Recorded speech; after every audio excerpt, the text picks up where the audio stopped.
As a songwriter, do you find you keep running into the same problems in your songwriting over and over? Do you wonder how to fix them? As a songwriting coach, I tend to see the same mistakes time and again. So I thought I'd put together a little video to address these once and for all.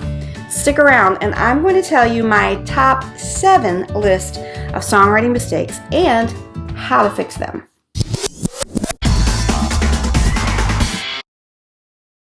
I'm Beth Champion Mason, founder of 5-Star Songwriting, where we help struggling songwriters expand their expertise and achieve their 5-star potential so they can write songs that impact the world. In my 20 plus years as a professional songwriter, I've been blessed to be able to release 5 albums of original music, to play songs on other artists' albums, even tour the country with my songs. But I made a lot of mistakes along the way and wasted tons of time and money learning how to do things right. I want to save you that hassle and help you reach your songwriting goals fast. So let's get to it. Here's my list of the top 7 songwriting mistakes and how to fix them today. Number 1, including too much in one song. Let's just keep it to one idea per song. If you've got like 3 or 4 different things going on in the same song, pull the other ones out and save them for other songs. It helps if you write your main idea at the top of the page as you write. It's kind of your North Star. And just keep looking back at that as you're working on your song. It'll really help keep you focused. Number 2 mistake, not enough contrast between sections. This applies to lyrics, melody, and the chords. Each section of the song should have its own character. So for instance, for lyrics, make sure each verse says something different, and make sure the chorus sums up the point of the song and bears repeating. For the melody, you can create contrast by lifting the pitch higher as you go into the chorus. And for chords, you might try starting each section of the song on a different chord. For example, if your verses start on the 1 chord, try starting the chorus on the 4 chord. Number 3, not using enough repetition. Sure, you want to keep the sections different from each other, but in the lyrics and the melody of each section, the listener needs repetition to be able to grab onto the song and remember it.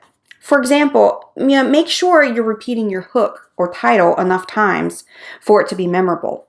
It should at least be a couple times. When creating your melody, make sure you have pieces that keep repeating. That's the earworm that people are going to remember and be humming the next day. It just makes everything hold together and be more cohesive.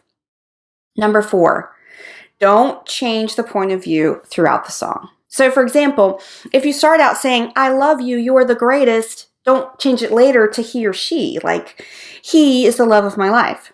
It's just confusing, and it makes it hard for the listener to follow what you're trying to say. Once you pick a point of view, stick with it. Number 5 mistake, not structured well. It's super helpful to study the basic song structures because there are really only a couple of forms that are frequently used today.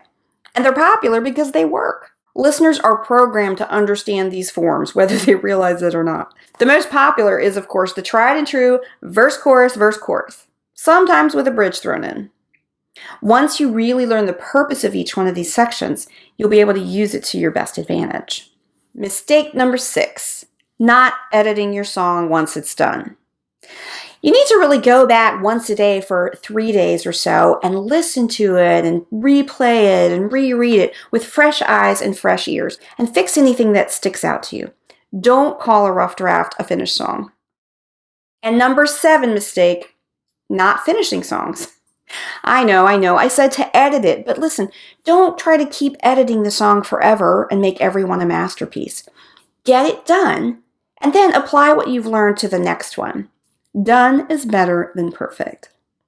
I'm Beth Champion Mason, and I'm on a mission to help Christian songwriters explode their expertise so they can increase their impact and advance the kingdom of God. If you know an aspiring songwriter who needs help, do me a favor and share this video with them. Tag a Christian songwriter you know who needs to hear this message, and let's help them become the impactful, influential songwriter they are called to be. And if you'd like more tips, tools, and training like this, just go to my website, 5starsongwriting.com, where I have a free special gift for you. Until next time, Keep writing, superstar. You can reach your 5-star potential.